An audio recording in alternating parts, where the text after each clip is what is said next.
Andrew Jackson was the 7th President of the United States, and in his time of presidency, Jackson didn't always make the right decisions. In our opinion, he was a person that dragged our nation down and made life hard for a lot of people.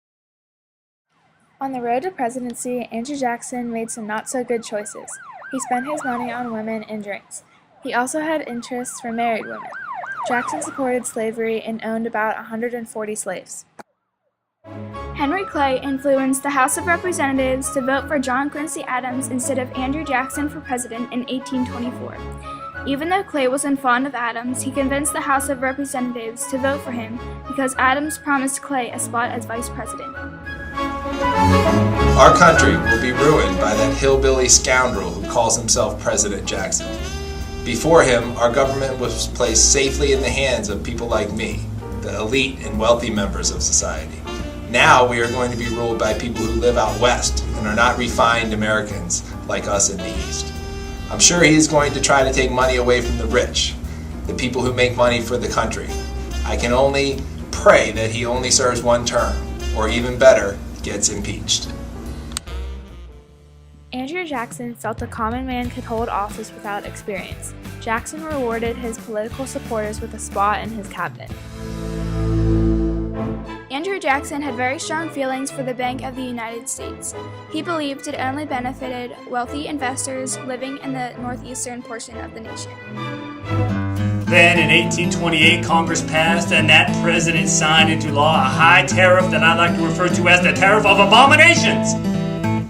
This law helps northern manufacturers and it hurts us southerners. It made goods that we buy from Europe more expensive.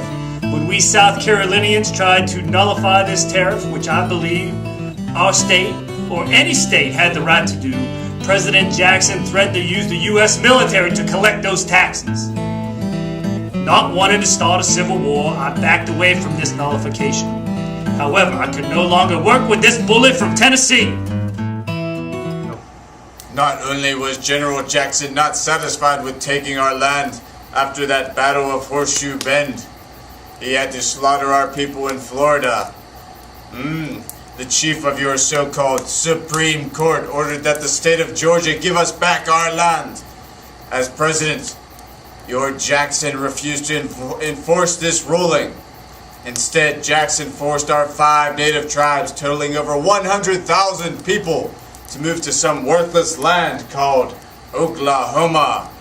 How long until Jackson and the rest of the white man force us off our land? In conclusion, Andrew Jackson was not a very good person. He made some very poor decisions in his upbringing along with his presidency. In our opinion, he was a person that brought our nation down.